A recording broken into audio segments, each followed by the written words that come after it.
Bueno, ¿se acuerdan que hablamos el otro día de distintos tipos? Otra vez empezó a grabar. Chicos, recuerden que, ¿cómo es? Que el otro día estuvimos, perdón, estuvimos hablando de distintos tipos de instrucciones que teníamos a nivel procesador. No estoy hablando de instrucciones de Python, ¿sí? Instrucciones a nivel procesador, ¿sí?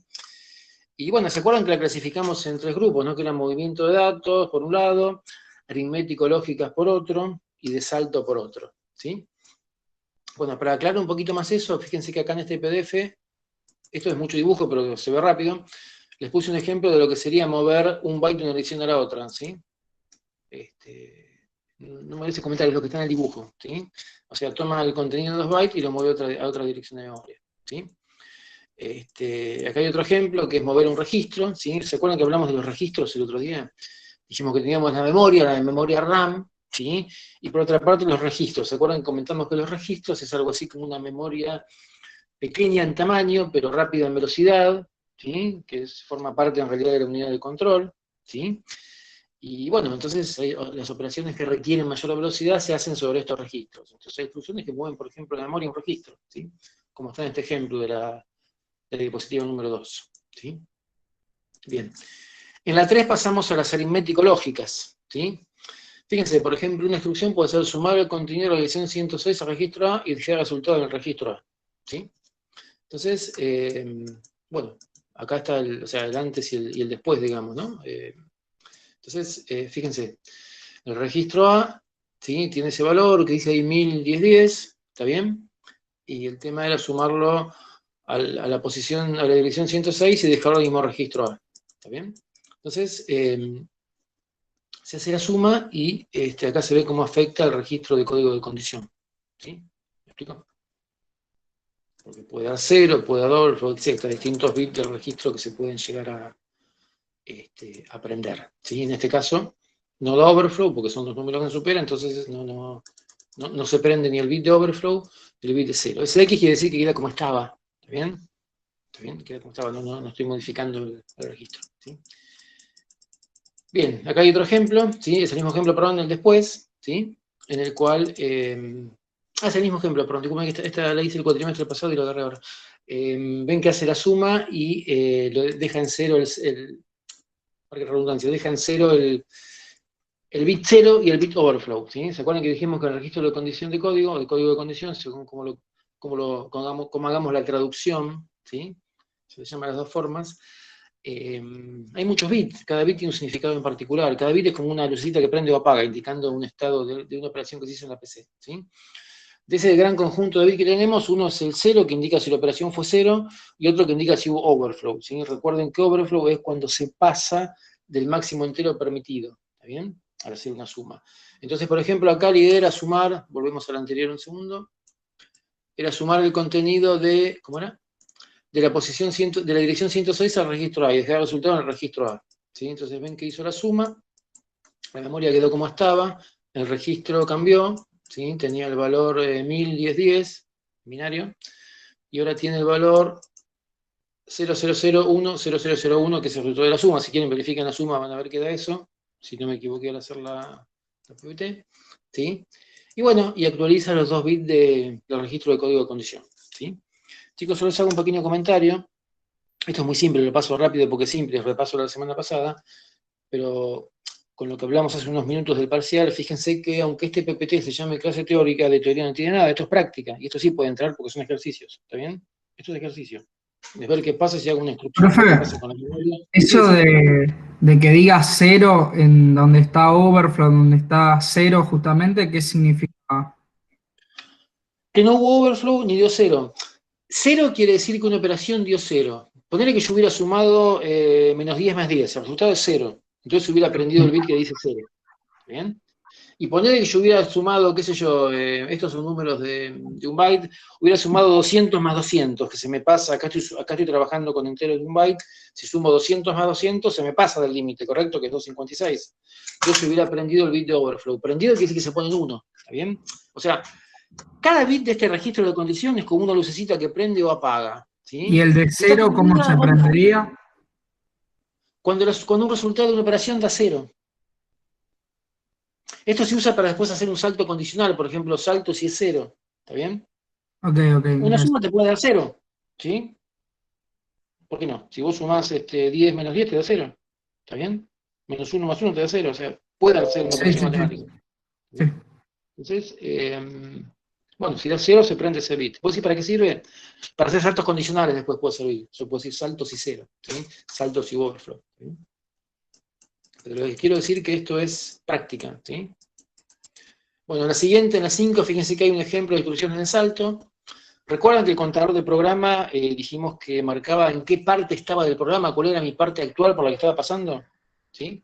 Acá alguien puso, perdón, ¿podrías repetir cuándo da overflow? Chicos, el overflow es como, ¿vieron la calculadora cuando yo hago una operación y me da un número muy grande y se prende, o más que se prende, aparece una E de error en el display? ¿Vieron? ¿Qué pasa en todas las calculadoras? O sea, la calculadora puede trabajar con números grandes, pero siempre tiene un límite. Si supero ese límite, aparece esa E de error, ¿sí? Internamente, ¿sí? Para el procesador, esa E de error es el bit de overflow, ¿sí? Es que se prendió ese bit de overflow. Si me pasé, ¿sí? Del rango permitido, se prendió el bit de overflow, ¿está bien? A eso me refiero. Overflow es cuando se supera el valor permitido.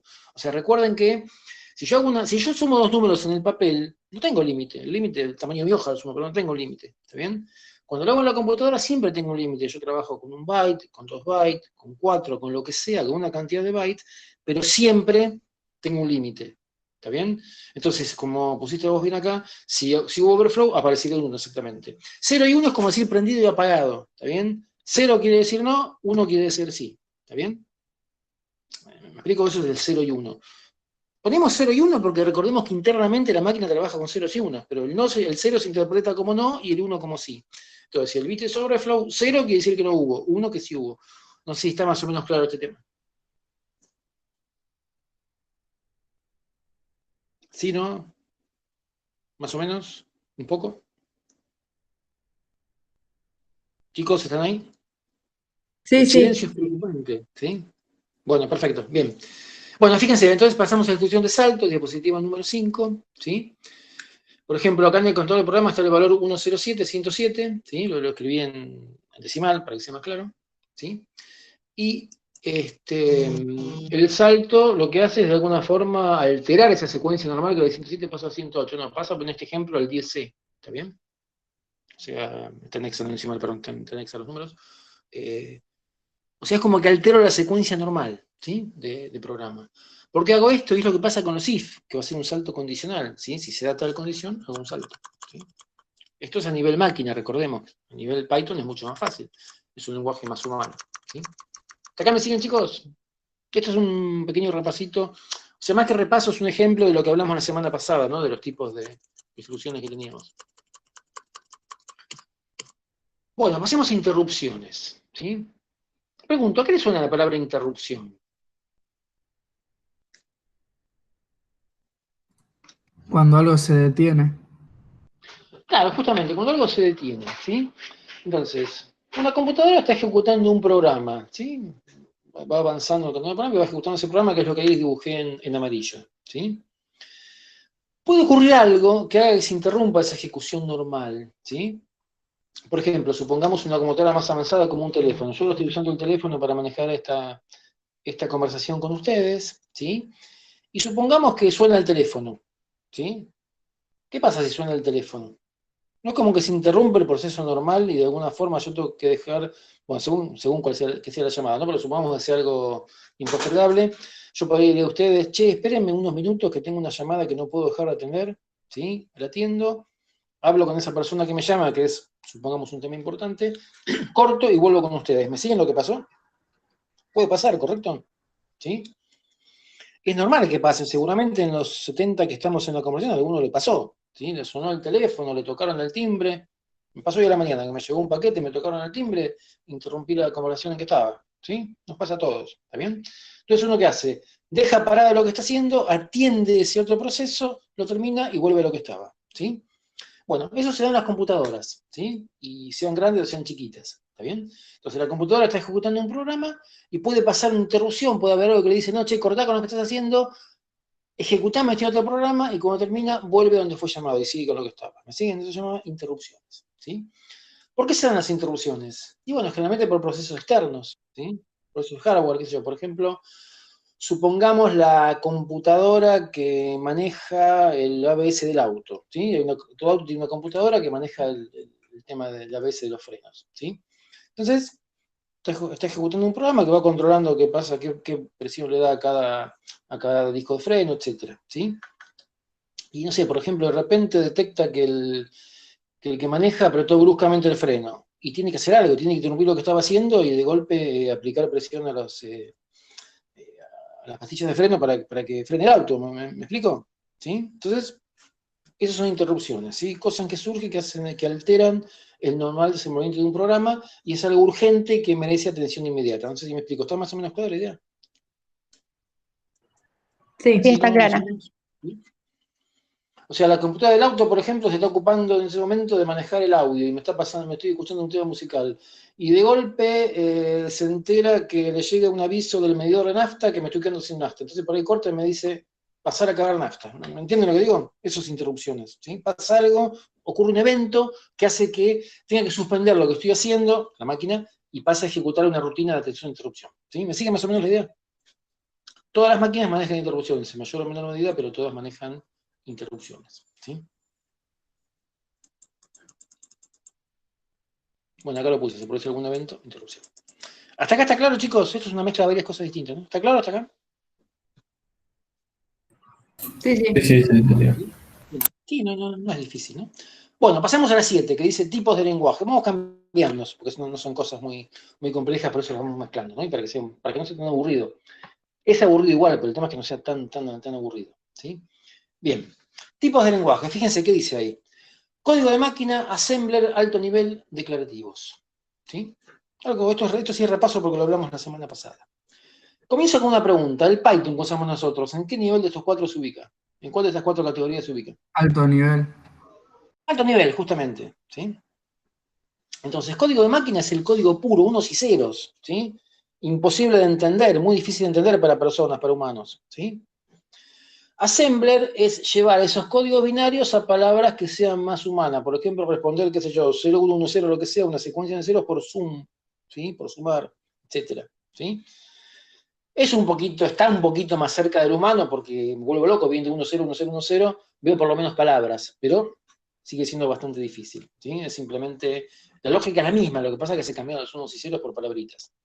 Los de alto nivel, como el caso del Python que usamos nosotros, ya es un lenguaje más cercano al humano, es un lenguaje más cercano a las matemáticas, ¿sí? Las cosas que vimos en Python son más cercanas a lo que hacemos nosotros. ¿O no? ¿O a alguien le pareció raro el Python? Chicos, ¿qué opinan? ¿Ustedes cuando se encontraron ahora con Python en este curso, les pareció algo cercano al lenguaje humano o no? ¿Sí? Bueno, justamente porque es un lenguaje de alto nivel, ¿sí? Está preparado para que una persona lo pueda entender, ¿sí? Bien. Y declarativos son lenguajes un poquito más avanzados que en realidad lo que hacen es que yo le declare cosas, le ponga objetivos y ellos mismos se encarguen de buscar la forma de resolver el problema. Son un poquito más avanzados, ¿sí? No sé si alguien trabajó alguna vez en base de datos, por ejemplo, SQL es un ejemplo de lenguaje declarativo. ¿Sí? ¿Alguien trabajó alguna vez en base de datos, aunque sea Access o algo de eso? O trabajó, usó, vio, no sé lo que sea, ¿no? Bien. Bueno, pero son lenguajes en los cuales ustedes vieron que acá alguien puso en el colegio, ¿sí? Bien. Bueno, los que vieron en el colegio, por ejemplo, Access, ¿sí? Posiblemente hayan usado un lenguaje que se llama SQL, en el cual uno puede hacer consultas, ¿sí? En la cual yo le decía, por ejemplo, quiero saber el nombre de todos los clientes que venden en zona norte, ponele, ¿sí? Entonces yo que le estaba pidiendo que me traiga a todos los clientes que venden en zona norte. ¿Le decía cómo tiene que hacer eso? No, yo le decía simplemente, tráeme todos los clientes que viven en zona norte. ¿Cómo lo haces? Problema de la base de datos, arreglate, ¿está bien? Esos son lenguajes declarativos, ¿no? Pero le pongo solo el objetivo, digo lo que quiero, y dejo que el lenguaje o el motor que está detrás del lenguaje se encargue de buscar el camino para llegar a la solución, ¿está bien? En cambio, en los lenguajes que usamos nosotros, como el Python, el lenguaje de alto nivel, yo le especifico el algoritmo. Yo digo, quiero tal cosa, pero digo cómo lo tiene que hacer, ¿está bien? Yo al programar le digo el qué y el cómo. En los declarativos solo le digo el qué, el cómo lo dejo en manos del lenguaje. ¿Me siguen lo que estoy diciendo, chicos? Más o menos la idea. Le pongo un ejemplo más fácil. Cuando ustedes buscan en Google, por ejemplo, ¿sí? Y supongamos que quieren buscar, qué sé yo, ¿qué pueden buscar en Google? Cervecerías cercanas a casa, por ejemplo, ¿correcto? ¿Sí? Busco en Google cervecerías cercanas a casa, algo que todos habrán buscado alguna vez, o me equivoco. ¿Quién no buscó alguna vez una cervecería? ¿Nadie? ¿Nadie buscó? ¿Y cómo hace Google Sí, para todos buscarlas? buscamos alguna vez. Obvio, por eso. ¿Y cómo hace Google para buscarlas? No tengo la menor idea, lo sabe Google, ¿sí? Yo le digo lo que quiero, él se encarga de resolver el problema, ¿me explico? Eso es un lenguaje declarativo. Yo le fijo mi objetivo, le digo, quiero todas las cervecerías, quiero que me des todas las cervecerías que están a menos de, no sé, 600 metros de mi casa, ¿sí? Y Google me las trae. ¿Cómo hace? Problema de él, ¿sí? A mí me interesa el objetivo, el qué. ¿Cómo? Problema de él. Eso es un lenguaje declarativo, ¿sí? En los de alto nivel que usamos nosotros, le decimos el qué y el cómo. Yo quiero las cervecerías, pero tengo que buscar, tengo que definir un algoritmo, y ese algoritmo lo llevo a la forma del lenguaje. ¿Me siguen la diferencia, chicos? ¿Sí, no? ¿Más o Sí, menos? sí, perfecto. Sí, sí. ¿Sí? Perfecto. Nosotros trabajamos con lenguaje de alto nivel, en el cual le digo el qué y el cómo, ¿sí? O sea, le estoy subiendo el algoritmo que quiero que use. En el caso declarativo, el algoritmo lo busca, y yo no sé el algoritmo que usa Google, solamente Google lo sabe, ¿sí? Bien. ¿Hasta acá está más o menos claro? Tipo de lenguajes en cuanto a su nivel, digamos, ¿no? Bueno, acá hay un par de ejemplos como para que vean código de máquinas, ceros y unos, ¿sí? Assembler, algunas palabras como esto es como un pequeño ejemplo de código, ¿no? Python, bueno, lo que todos conocemos, no hace falta mucho de ejemplo. Y SQL, como dice acá, por ejemplo, fíjense, es un ejemplo de declarativo SQL. Select, que me falta la T, me voy a select, ¿no? Pero no importa, me quedo colgado. Fíjense que dice apellido, coma nombre, from personas. Ahí estoy pidiendo el apellido y el nombre de todas las personas cuyo DNI es igual a tanto, ¿sí? Un valor cualquiera, 1 en este caso, ¿sí? Es un ejemplo de SQL. No lo vemos nosotros, pero para que tengan una idea de lo que es una consulta, un lenguaje declarativo, ¿sí? Que tiene un parecido con lo que escribimos en Google, ¿no? Lo que pasa acá es un poco más formal, ¿sí? Estoy más atado a la sintaxis. En Google escribo lo que quiero y Google interpreta, ¿sí? En realidad Google es más que un lenguaje de alto nivel, ¿sí? Es un manejador de consultas, pero digamos, esto sería un lenguaje de alto nivel, ¿sí? Que yo les exijo el objetivo, pero respetando una sintaxis. ¿Me siguen, chicos, la idea? O sea, con el ejemplo de Google es mucho más que un lenguaje, ¿sí? ¿Está claro? Pero este SQL sí es un ejemplo de lenguaje de alto nivel. Pero les puse lo de Google para que vean la idea de que yo les fijo el qué y no el cómo. Bien. Tipos de ejecución, ¿sí? Vemos cómo se hace para ejecutar un programa, ¿sí? Los compiladores, ¿sí? ¿Qué es lo que pasa, por ejemplo, en C++? ¿Qué es el compilador? Es un programa que toma como entrada un programa escrito en un lenguaje de alto nivel, por ejemplo C++, y me genera como salida un código en binario, un código de máquina que interpreta la computadora, ¿sí? Fíjense que el código escrito en lenguaje de alto nivel es más o menos independiente de la máquina en la cual trabaje. En cambio, el código de máquina es completamente dependiente de la máquina, ¿sí? Los ensambladores, ahí todo depende de la computadora. No solo es una entrada, porque el assembler es distinto para cada computadora, ¿sí?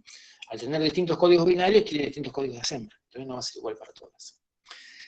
Y los intérpretes, como el caso nuestro de Python que nos toca a nosotros, ¿qué es lo que pasa? ¿Yo cómo hago para ejecutar un programa en Python? Lo escribo, ¿sí? Lo escribo en lo que yo quiera, en blog de notas, en lo que yo quiera, en cualquier editor de textos, ¿sí? Usamos el mismo tónico, el code, el Visual Code, que ustedes quieran, ¿sí? Pero lo escribo en algo que es un editor de textos, o sea, simple o avanzado, pero no deja de ser un editor de textos, ¿sí? ¿Y cómo hago para correrlo? Y necesito el Python, necesito ese motor, ¿sí? Que tuve que bajar alguna vez, que es el Python. ¿Y qué hace ese motor? El motor refiere a un programa que está corriendo, ¿y qué hace? Va leyendo mi código, lo va interpretando y lo va ejecutando línea a línea, ¿sí? El compilador compila todo junto y después ejecuta. El intérprete lo hace paso a paso, ¿sí? Va tomando cada una de las líneas que yo voy escribiendo y lo va ejecutando, ¿sí?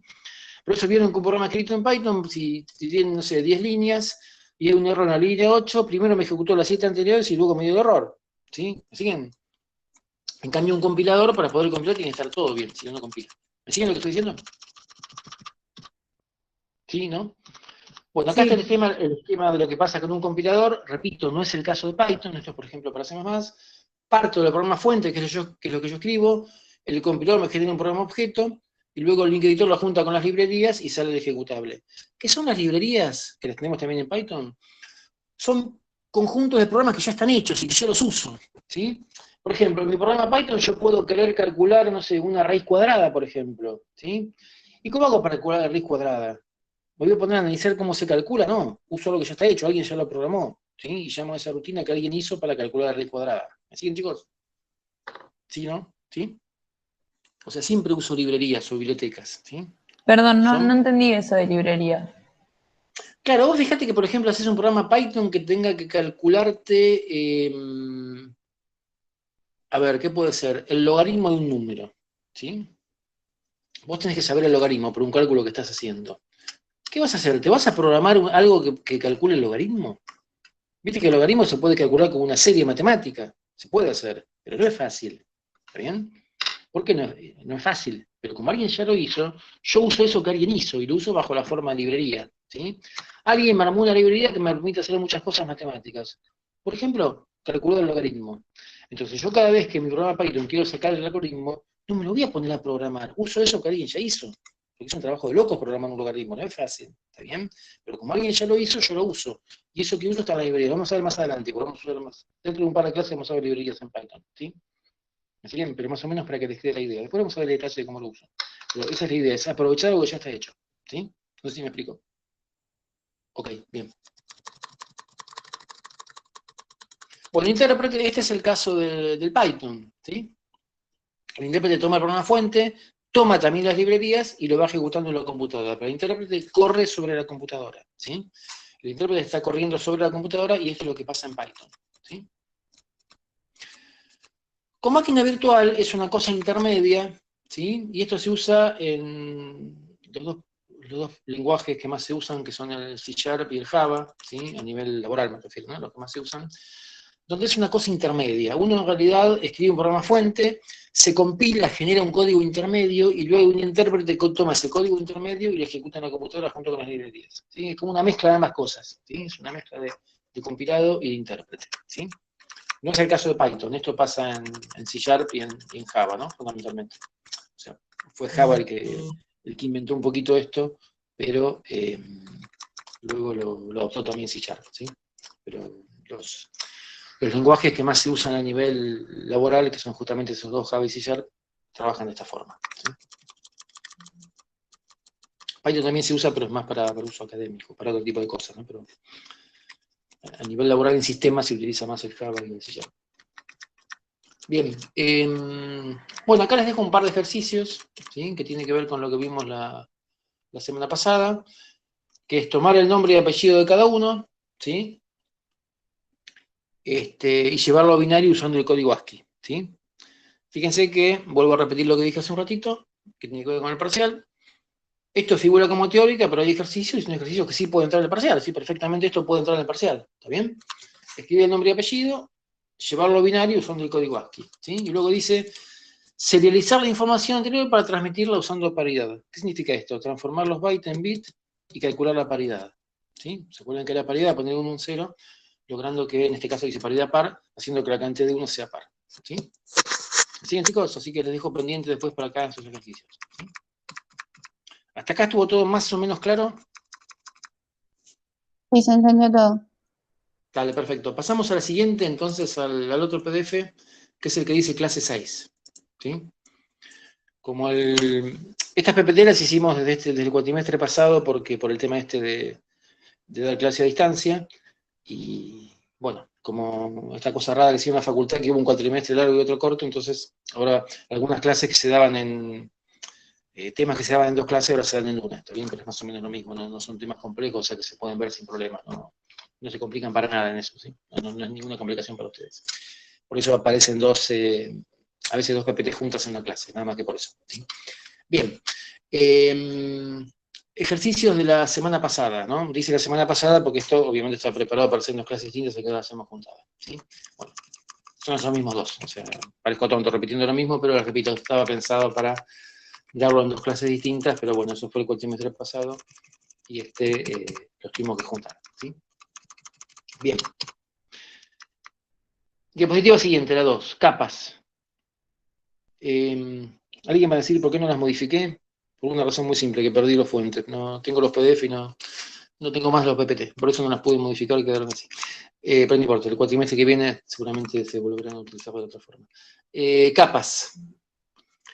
Bueno, fíjense que hay acá. La primera capa es el hardware. Esto es cómo se arma el software de una computadora, ¿no? Para todo el hardware, que es lo físico, los fierros, como se le dice normalmente, ¿sí?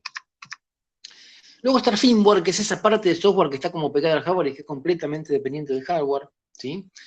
Que son esas piezas de software que permiten controlar algunas piezas de hardware, aunque parezca tonto, ¿no? Por ejemplo, ustedes vieron que muchas veces dicen, instalo un disco nuevo, o mismo, nada más fácil, enchufo un pendrive en la máquina, que es la primera vez que lo enchufé, y no sé si vieron alguna vez que una de las primeras cosas que hace es que le carga un software, que dice cargando software, ¿no? Que es el controlador para ese pendrive, no sé si lo vieron alguna vez. Pasa que a veces es tan rápido que uno ni lo nota, ¿no? Pero en algunos pendrive pasa que uno lo enchufa por primera vez en una computadora y lo que hace es cargar uno dijo que sí, cargar el software, ¿sí? Porque en el pendrive hay un software que es un controlador para manejar ese hardware, que es exclusivo para ese hardware, que el pendrive es un hardware, ¿sí? Es algo físico. Entonces, eso es el firmware, son esas pequeñas piezas de software que manejan para manejar algunas piezas de hardware, ¿sí? Y son completamente dependientes del hardware, ¿sí? Si compro un disco marca, qué sé yo, Seagate, tendrá su firmware. Si compro un disco marca, no sé, Toshiba, tendrá otro, ¿sí? O sea, esto es completamente dependiente del hardware, ¿sí? Bueno, después en el sistema operativo, ¿sí? ¿Quién me tira ejemplos de sistemas operativos? Los que usamos hoy en día, ¿cuáles son? Linux. Windows, iOS, Linux. ¿Quién es el fanático de Linux? Ah, no, pusiste Windows, Linux más. Android, sí, bien. ¿Tenemos algún fanático de Linux en el curso? ¿Quién nombró Linux recién? ¿Quién dijo? ¿No? ¿No hay Yo, ningún pero fanático de Linux? lo conozco de nombre. Está bien. No, porque hay gente que viste que es fanática y no se lo puede sacar. Son fanáticos, pero bueno, no importa. No, está bien, perfecto. Pero bueno, sí son sistemas operativos. ¿Y qué es el sistema operativo? ¿Sí? Bueno, es un conjunto de programas, digamos, ¿sí? Que lo que permiten es controlar todos los recursos de la computadora, ¿sí? Entonces, yo por ejemplo hago un programa Python que todos hemos hecho y que, no sé, por ejemplo, leo algo de teclado o imprime algo por pantalla, ¿sí? En Python es muy fácil, pongo print o pongo input, y es tan simple como eso, todos lo hicimos en estas clases, leer del teclado o imprimir por la pantalla. Pero detrás de todo eso hay muchas cosas, ¿está bien? Porque ¿qué va a hacer? El intérprete Python toma ese print o ese input, ¿sí?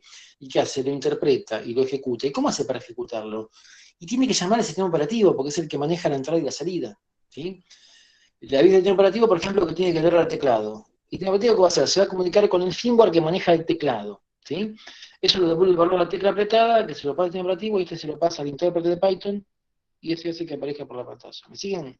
Esto que es tan simple cuando nosotros lo programamos, en realidad implica todo un proceso que es bastante más complejo. ¿Sí? ¿Me explico? Entonces, mi aplicación, que sería en este caso mi Python, incluyendo el intérprete y mi programa que yo te he dicho, ¿no? O sea, todo lo que hago con Python, que la aplicación corre sobre el sistema operativo. ¿Sí? Entonces, tiene que comunicarse, y el sistema operativo se comunica con el firmware y este con el hardware. ¿Sí? Todo esto pasa sin que nos demos cuenta. ¿Está bien? Esto pasa en el teléfono. ¿Está bien? Por ejemplo, los que están usando ahora el teléfono para esta comunicación, ¿sí? Que están con la aplicación Meet, esa aplicación se va a comunicar con el sistema operativo, que es bueno, según el que tengan, el Android o el que sea que ustedes manejen, no sé cuál tengan en cada teléfono, que a su vez se va a comunicar con un firmware que maneja, no sé, por ejemplo, el parlante, ¿sí? Y con eso llega el audio al parlante para que ustedes escuchen lo que yo estoy diciendo, ¿está bien? Lo que yo hablo llega al micrófono, hay un control, bueno, llega el hardware que es el micrófono, va a haber una parte del firmware que es un controlador que maneja ese micrófono, que lo va a procesar primero, se lo pasa al sistema operativo, en este caso un Android que tengo yo, y esto se lo pasa a la aplicación que es el Meet, ¿sí? Que es el que se comunica después vuelve a bajar el sistema operativo para comunicarse al firmware que maneja el Wi-Fi, se comunica con ustedes y ahí le llega a ustedes. Me siguen ahí todo un proceso que yo no lo veo, que lo veo como algo muy simple, pero en realidad es mucho más complejo, ¿sí? Que ocurre dentro del programa. ¿Me siguen lo que estoy diciendo, chicos? ¿Sí, no, más o menos? Sí. ¿Sí? Bien, perfecto. Nosotros siempre trabajamos en la aplicación, todos sabemos lo que son aplicaciones, pero detrás de todo hay muchas más cosas, ¿sí? Que si no estuvieran, esto no podría trabajar. Bueno, la diapositiva siguiente tiene lo mismo, dicho con otro dibujito, pero es lo mismo las capas, ¿sí? ¿Hasta acá está claro, chicos? Entonces pasamos a la siguiente, que dice funciones, ¿sí? Bien. Acá ya estamos en programación, ¿sí? Esto sí que de teoría es 0, ¿sí? Esto es programación. Bien. Acá suena la palabra función.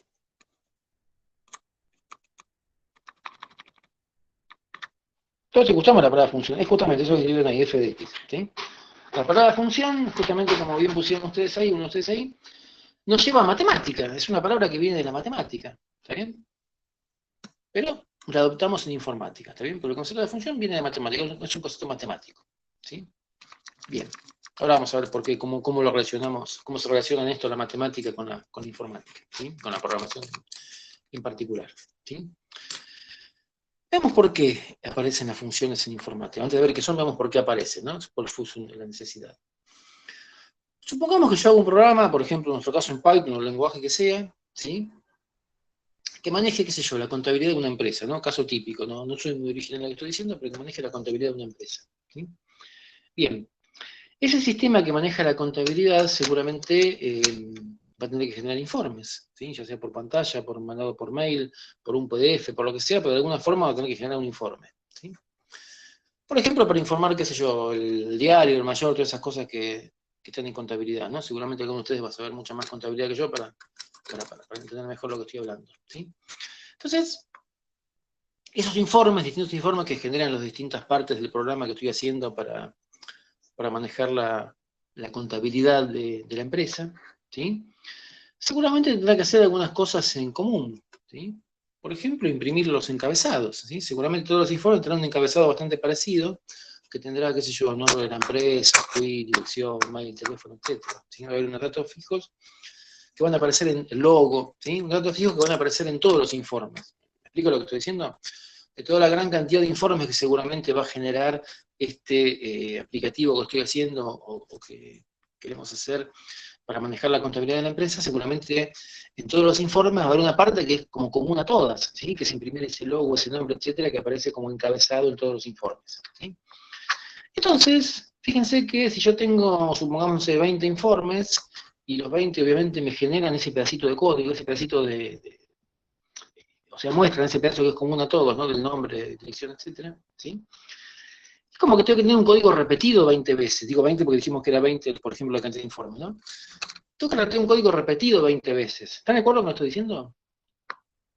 Y esto de repetir un código 20 veces, 20 o las que sean, digo 20 como supongo son 20 informes, ¿no? Pero la cantidad que sea, una cantidad de que no importa, ¿sí? ¿Es bueno o es malo? ¿Qué les parece a ustedes? A repetir el código.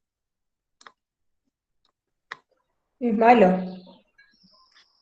Es malo, ¿por qué? ¿Qué le ves de malo? ¿Por qué decís que es malo? No, si lo tengo que escribir 20 veces, preferiría escribirlo uno. Justamente, primero estoy gastando un esfuerzo en escribir algo 20 veces que puedo escribir una, ¿no? Alguien puede decir algo un copy-paste, sí, hago copy-paste, pero el copy-paste también tiene esfuerzo, implica un cierto esfuerzo, ¿sí? Lo ideal sería no escribirlo 20 veces. Entonces, como bien decís vos, escribir lo mismo 20 veces seguro que es malo, porque me implica un esfuerzo que no me aporta nada, ¿sí? Sería bueno escribirlo una sola vez. Por otra parte, hay algo más grave todavía que este hecho de no escribirlo lo mismo 20 veces, porque esto, bueno, ya sé, es inmancable, pero bueno, de última, si no me queda otra, ahí lo escribo 20 veces, ¿sí? Hay algo peor, que es lo siguiente. Esos datos que son iguales para todos los informes de este programa que estamos escribiendo, ¿sí? Si bien en principio son constantes, se puede decir que son constantes en el corto plazo, en el largo plazo pueden variar, ¿sí? ¿Por qué? Y porque, por ejemplo, una de las cosas que dijimos imprimíamos en el encabezado es la dirección de la empresa. No puede mudarse la empresa, no puede estar hoy en un lugar y mañana en otro, ¿sí? Puede pasar.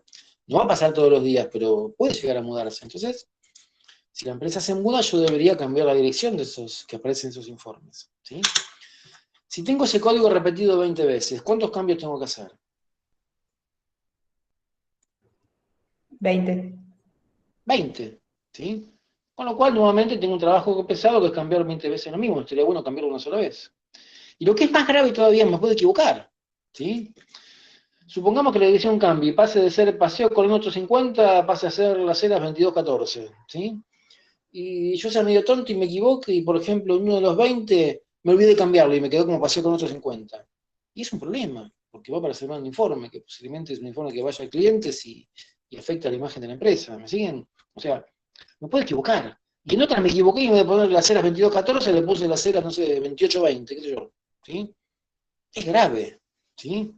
porque estoy poniendo mal los datos filiatorios, digamos, de la empresa. ¿Está bien? Entonces, si yo tengo el código repetido, me puedo equivocar, ¿sí?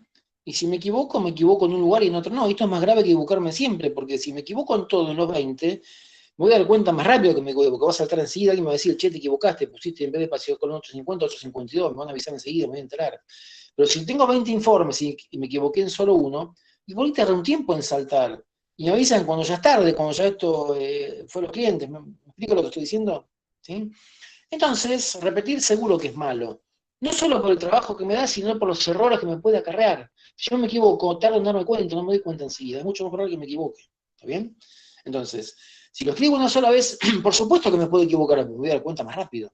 ¿Sí? Y es más fácil de cambiar. Si cambio la dirección de la empresa, la cambio una sola vez, no la cambio 20 veces. Entonces, estaría bueno evitar esa repetición de código. ¿Sí? Bueno, una de las formas que tengo de evitar repetir código es justamente usando funciones. ¿Sí? ¿Qué significa usar funciones? Y bueno, usar funciones quiere decir que yo puedo separar esa parte de código común, en este ejemplo, para imprimir ese encabezado de estos informes, ¿sí?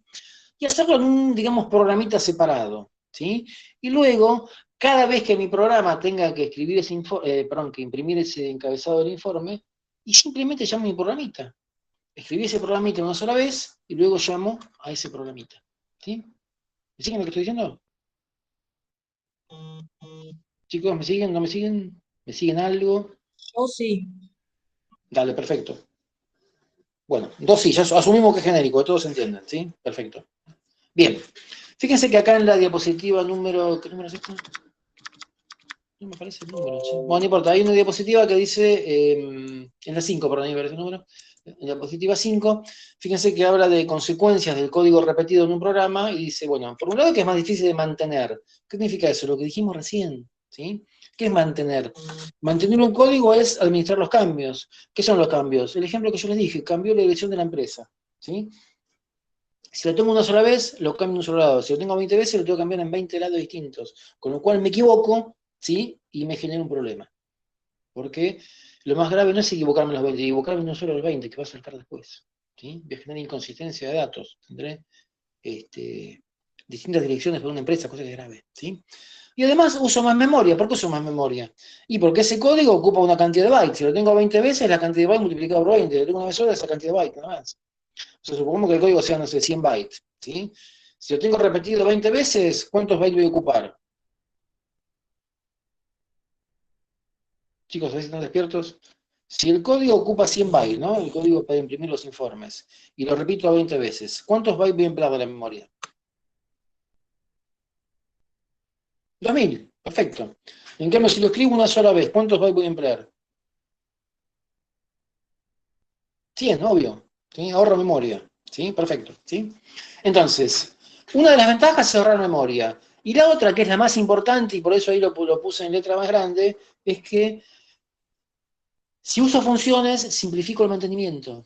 ¿Sí? El mantenimiento se hace más fácil. O sea, lo de memoria en el fondo no es tan importante, porque hoy en día a nivel de programas administrativos, en general la memoria sobra, ¿sí? No es un problema la memoria. Esto es un problema hace muchos años, en los primeros tiempos de la informática, hace, no sé, 70 años, 60, 70 años, sí era un problema la memoria. Y de hecho las funciones se empezaron a utilizar para ahorrar memoria, ¿sí? Para evitar esa repetición de memoria. Porque antes la memoria era un recurso muy escaso. Hoy en día, repito, para aplicaciones administrativas, en general, no para otras aplicaciones, la memoria no es tan escasa. Entonces lo más preocupante no es ahorrar memoria, pero sí simplificar el mantenimiento. Y esa es la razón por la cual usamos funciones, ¿sí? Para que el mantenimiento sea más simple. ¿Me siguen, chicos? Esto es importante. ¿Me siguen? O sea, lo que les quise decir es que, si bien originalmente las funciones se crearon para ahorrar memoria, ¿sí? Hace muchos años, hoy en día eso no es tan importante. Lo más importante es que el programa sea mantenible, ¿sí? Repito, hoy en día la memoria sobra en aplicaciones administrativas, no en otros casos, ¿sí? No en todas las computadoras posibles, pero sí cuando hablo de lo que es administración. Bien, aquí hay un ejemplo de lo que pasa con la función, ¿sí? Que se parece mucho a lo que vimos hace un rato de las interrupciones, ¿sí? El programa se está ejecutando, invoco a la función, se interrumpe el programa, se pasa a ejecutar la función, se ejecuta y cuando termina vuelve donde había sido llamada, ¿sí? Todo está en la memoria, pero está en partes distintas. La función es un programa, es un pedacito de programa, ¿sí? Entonces, estoy ejecutando mi programa, invoco a la función, esa flecha en azul hace que me está representando que paso a la función, se ejecuta la función que está en azul y cuando termina, retorno. Retorno es volver a donde fue llamado. ¿Sí? Entonces, la función cuando termina siempre vuelve a donde fue llamado. Y sigue el programa normal. ¿Sí? Es como una interrupción, es una interrupción de software, ¿sí? Provocada por nosotros mismos. ¿Me siguen, chicos? ¿Está claro este dibujito? Sí, sí, está claro. Bien. Sigamos con las funciones. Dijimos que esto venía de la matemática, ¿sí? Por ejemplo, la función logaritmo, ¿sí? Y igual logaritmo de x, que es una función matemática, ¿sí? Cuando yo en matemática escribo, por ejemplo, acá está hecho en general, no igual logaritmo de x, pero supongamos que en matemática yo pongo, como dice más abajo, logaritmo de 1, ¿sí? Es como que, ¿qué estoy pidiendo a esa función que se llama log en matemáticas? Que me dé el logaritmo de 1, que todos sabemos que es 0, ¿está bien? Pusimos de 1 a 0 porque es fácil, porque si yo le pidiera el logaritmo de otro número, me daría ese número, ¿sí? Cuando aprieto en la calculadora la tecla de logaritmo, ¿qué le estoy diciendo? Que me calcule el logaritmo. ¿Cómo lo hace? No me importa, es problema de ella, pero yo quiero que me calcule un logaritmo. O sea, le paso un número y me da un logaritmo, ¿sí? Entonces, fíjense, yo pongo logaritmo, paréntesis, un valor, igual a otro valor, ¿sí? Ese valor que le paso entre paréntesis, en este ejemplo el 1, es el valor del cual quiero saber el logaritmo, ¿sí? Y el valor que me devuelve esa función es el logaritmo que calculó la función. ¿Cómo lo hizo? El problema de ella no me importa, pero yo la llamé para que me calcule el logaritmo. ¿Me siguen lo que estoy diciendo? Si yo invoco la función logaritmo es porque quiero que me calcule el logaritmo, perdón. No me importa cómo lo hace. Yo le digo, le tiro un número y le digo calculame el logaritmo. ¿Cómo lo haces? Problema tuyo, no es mi problema. ¿Está bien? Yo solo quiero que me calcules el logaritmo, ¿sí? Entonces, para poder calcular el logaritmo, en este ejemplo necesito un valor, el valor del cual quiero calcular el logaritmo. En este ejemplo fue el 1, ¿sí? Entonces, yo le tengo que indicar el valor del cual quiero el logaritmo. Eso se llama parámetro, pasaje de parámetros. Le paso el valor del cual quiero calcular el logaritmo, ¿sí? ¿Está bien? Por eso yo le puse, le paso un valor y me devuelve un resultado, ¿sí? Yo a la función le mando un valor entre paréntesis y me devuelve un resultado. En Python, para ver que puede devolver más de un resultado, pero en general la función de otros lenguajes devuelve un solo resultado, ¿sí? Bien. Entonces, el programa, como dice acá, sabe lo que quiere. Le pasa valores a la función que sabe cómo hacerlo, me hace el cálculo y me devuelve el resultado, ¿sí? Fíjense que estoy algo así como aislando dos mundos distintos. El mundo de un programa, que es el que llama la función, y el mundo de otro programa que llama función, que es el que calcula, ¿sí? Tengo dos mundos distintos. Y cada uno sabe lo suyo, son dos mundos aislados. Se comunican a través de los parámetros, ¿sí? De los valores y el resultado que retorna la función. ¿Está bien? Pero son dos mundos separados. Cuando yo quiero calcular un logaritmo, llamo a esa función logaritmo, pero no tengo la menor idea de cómo lo hace, ¿sí? Simplemente le digo, quiero calcular el logaritmo. ¿Me explico más o menos cómo es la idea? ¿Sí, no? ¿Más o menos? Sí, sí, sí. Esto es como decir, no sé, llevo el auto al taller porque, no sé, no me arranca, ¿está bien? Lo llevo para que lo arreglen. ¿Cómo haces para arreglarlo? No me importa, yo quiero que lo arregles, ¿sí? Me decís, cuánto es, te pago, punto, ¿está bien? Lo que le hiciste es problema tuyo, yo quiero que lo arregles, punto, ¿sí? O sea, yo sé el qué, el cómo, lo sabe el mecánico, ¿están de acuerdo? ¿Sí? Para que más o menos quede claro qué significa esto de llamar a función. Bueno, acá en esta diapositiva 10, ¿sí? Fíjense que hay un ejemplo en el cual una función llama a otra, ¿sí? Perfectamente una función puede llamar a otra, ¿está bien? Se puede encadenar los llamados a funciones, ¿sí? Una función puede llamar a otra, ¿está bien? Y el programa principal no es ni más ni menos que otra función. Lo que nosotros siempre llamamos programa es una función, ¿sí? No es ni más ni menos que es una función, ¿sí? Es una función más que llamamos programa principal, ¿sí? Bien. En la que sigue, en la 11, ya pasamos al código de Python y hay un ejemplo, fíjense. Una función muy, muy simple, ¿no? Que simplemente imprima títulos, que no reciba nada como parámetro. Entonces, fíjense. Toda función se identifica por un nombre. La función es un pequeño programita, pero lo identifica por un nombre. Por ejemplo, acá le llamé imprimir. Entonces, def es una palabra clave de Python para definir una función. Yo pongo def, imprimir, ¿sí? Un par de paréntesis, para indicar que se trata de una función. No pongo nada dentro de los paréntesis porque es una función que no recibe parámetros. Pongo dos puntos, como pongo siempre en Python, y todo lo que voy a hacer en la función. Eso es la definición, estoy definiendo lo que va a ser la función. Ahí estoy en el mundo función, estoy en el cómo hago para imprimir, ¿sí? Luego, desde otro lugar, desde un programa, desde otra función, un programa es una función, ¿sí? Con otra función, yo la invoco. ¿Qué es invocarla? Es decir, quiero llamar a esa función. ¿Y cómo la llamo? Mediante su nombre, ¿sí? El nombre es como el ID, como el documento de cada función, lo identifica unívocamente, no puedo dos funciones que se llaman igual. Entonces yo pongo imprimir, estoy llamando a esa función imprimir, ¿sí? Siempre este par de paréntesis para indicar que se trata justamente de una función, ¿sí? ¿Me siguen, chicos? Una cosa es la definición y otra es la invocación, ¿sí? En este caso estoy definiendo mi propia función. Yo podría invocar una función que definió otra persona, lo que hablamos antes de librería, por ejemplo, logaritmo, ¿está bien? En este caso estoy definiendo mi propia función, ¿sí? Que le llamé imprimir. Una función muy elemental que imprime un cartel que se llama títulos y que no recibe parámetros, ¿sí? ¿Siguen? Bueno, en la 12 ven cómo le puedo agregar un parámetro a la función, ¿sí? Lo único que hago es dentro del paréntesis colocar el nombre que le doy al parámetro o a los parámetros separados por comas si fuese más de uno, ¿sí? Porque perfectamente podría ser más de uno, ¿está bien? Entonces, por ejemplo, imprimir puedo recibir un valor y yo imprimo, qué sé yo, títulos más valor, ¿sí? Concateno títulos con valor y eso es lo que me va a imprimir la, ¿cómo se llama? La función, ¿sí? Luego viene la invocación, ¿sí? ¿Cómo la invoco? Como siempre con el nombre, pero acá entre paréntesis le paso el valor para el parámetro, ¿sí? La función imprimir tiene que recibir un parámetro que se llama valor. Yo le tengo que mandar un valor para ese parámetro, ¿está bien? Entonces, tiene que haber una coincidencia entre los parámetros que yo le paso al invocarlo y los que recibe la función, ¿está bien? Si la función imprimir recibe un parámetro que es valor, yo no le puedo pasar dos parámetros, tengo que pasar un solo, ¿sí? Tiene que haber coincidencia entre lo que yo le paso y lo que la función espera recibir, ¿está bien? Acá en la definición de la función, esto que puse que le llamé valor se llama parámetro formal, ¿sí? El que puse cuando lo llamé se llama parámetro actual, ¿sí? Pero siempre deben coincidir los formales con los actuales, ¿está bien? Bueno, acá hay otro ejemplo, Me en la perdí 13. cuál es el formal y cuál es el actual. Disculpa, ¿cómo dijiste? No te escuché, perdón, ¿cómo dijiste? Me perdí cuál es el formal y cuál es el actual. Ok, perfecto. Fíjate, cuando yo defino la función, ¿viste donde dice definir el def?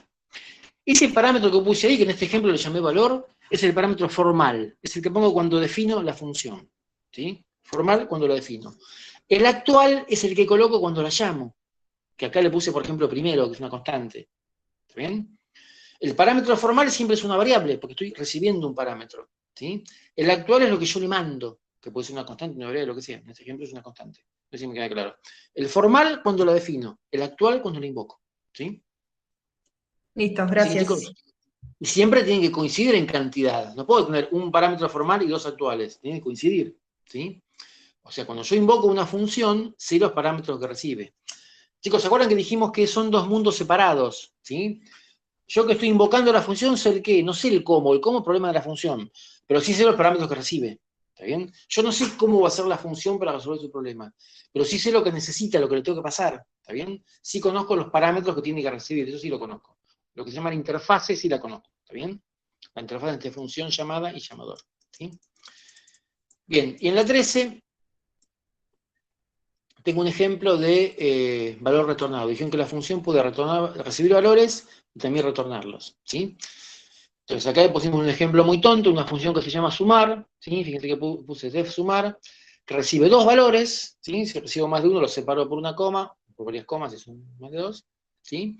Y esa función que hace, retorna valor 1 más valor 2, ¿sí? O sea, hace la cuenta, valor 1 más valor 2, ¿sí? Cuando digo la cuenta, si son enteros van a ser números, va a ser una suma, si son caracteres va a ser una concatenación, pero resuelve esa operación y lo retorna, ¿sí? El return, que es una sentencia que lo que hace es decir, acá termina la función y retorna este valor que le estoy informando seguido del return, ¿sí? Entonces, cuando invoco a la función, fíjense en la parte de abajo, ¿qué es lo que hago? Pongo el nombre sumar, que es el nombre de la función, entre paréntesis le paso dos valores. ¿Por qué dos? Porque esta función recibe dos valores, porque yo la definí de esa forma, ¿sí? ¿Está bien? Entonces, como la definí con dos valores, tengo que recibir dos valores. En este ejemplo le paso un 3 y un 5. Y lo que me devuelve, en este caso, se lo asigno a la variable de resultado. Y luego lo imprimo, por ejemplo. ¿Sí? ¿Están de acuerdo?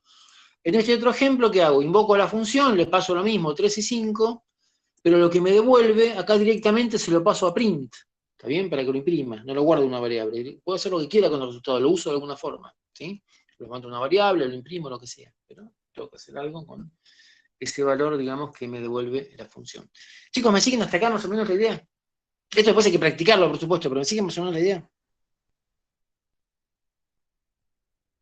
Sí, sí, sí. ¿Sí? Bien, por supuesto, hace falta práctica ya, pero más o menos la idea de lo que es la función. Bueno, acá tiramos dos ejercicios que ahora van a dar mucho más, pero son ejemplos para que practiquen en el intervalo. ¿Sí? Dice, escribir una función que reciba 3 valores y retorne el menor de los 3. ¿Sí? Que de hecho este ejercicio ya lo hicimos, pero sin usar funciones, ¿no? O sea, más o menos repetir lo que ya hicimos, pero usando funciones. Y el otro dice escribir una función que reciba un valor que representa una temperatura y la lleve al equivalente a grados Fahrenheit. ¿Sí? No me acuerdo cuál es la fórmula, pero bueno, la pueden googlear y enseguida aparece. ¿Sí? Un 32, no me acuerdo qué, una cosa así. Una fórmula muy simple para pasar de grados centígrados a grados Fahrenheit. ¿Sí? No recuerdo la fórmula, pero era algo muy... Sí, profe, yo lo estuve haciendo recién. Tenés que multiplicar por 9 quintos y a eso después sumarle 32. Yo recién Eso, estuve... ahí. Ah, ¿lo llegaste a hacer? Dale, buenísimo, sí. Sí, lo tengo acá. Dale, perfecto. ¿Querés compartirlo? Así lo ven tus compañeros. Sí, sí, es sencillo. Dale, compartilo.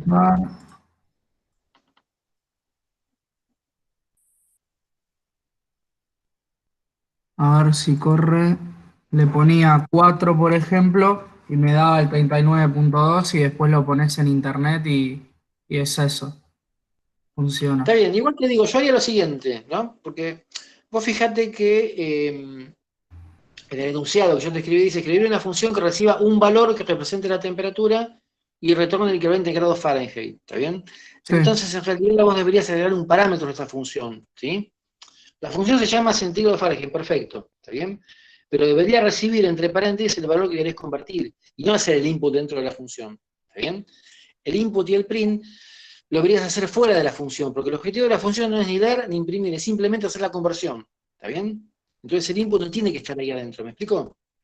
O sea, yo quiero acá con las funciones separar responsabilidades, que cada función se ocupe de algo, exclusivamente de algo, ¿sí? El objetivo de esta función es pasar de grados centígrados a grados Fahrenheit, no es ni leer ni imprimir. Entonces, la función tiene que recibir como parámetro ese valor en grados Fahrenheit y retornarlo, o al revés, como era en centígrados, y retornarlo en grados Fahrenheit. No tiene ni que leer ni imprimir, ¿sí? Entonces, en el otro programa, en el programa que llama, ahí deberías hacer el input, pasarle ese valor a la función y lo que te devuelve imprimirlo. ¿Me explico? Bueno, en el receso veo si me sale. Porque esta función, programa que vos hiciste, hace la conversión, pero hace algo más, que es pedir el dato de entrada y imprimir la salida. Claro, lo armé como solíamos hacer las cosas en general. No, por eso, pero justamente ahora que usamos funciones, la idea no es solamente hacer la función completa y llamarla, sino que la función haga una parte, tenga una pequeña responsabilidad y se ocupe de esa responsabilidad, ¿sí? Okay. Entonces, al usar funciones, ¿sí? No solo me jodo la mantenibilidad, como dijimos antes, si quiero ahorrar memoria, sino que estoy separando funciones, ¿sí?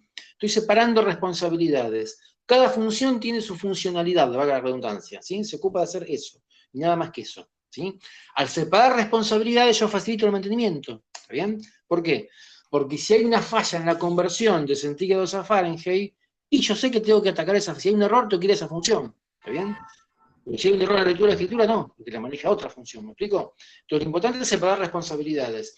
Y como dijimos, hacer una función que reciba un valor que represente una temperatura tal en centígrados y lo retorne en grados Fahrenheit, la idea es que la función haga solamente eso y no haga más cosas. ¿Sí? ¿Me explico? Claro. Para no mezclar responsabilidades, ¿está bien? De modo que cada uno tenga su responsabilidad. Podría que vos sos la función, yo soy quien te llamo. Cada uno tiene su responsabilidad, que tiene que estar perfectamente definida, y si hay un problema, sabemos dónde atacar, sabemos quién lo tiene que resolver, quién es el responsable. ¿Me explico? Entonces, Sí. esto es fundamental. Cuando yo defino una función, tiene que hacer estrictamente eso, no agregarle más cosas. ¿Está bien? Ok.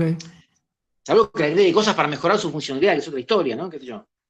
No sé, podría agregarle más precisión al cálculo, eso es distinto, algo que tiene que ver con su funcionalidad, pero no agregar nueva funcionalidad, ¿sí? No agregar cosas que no tiene que hacer.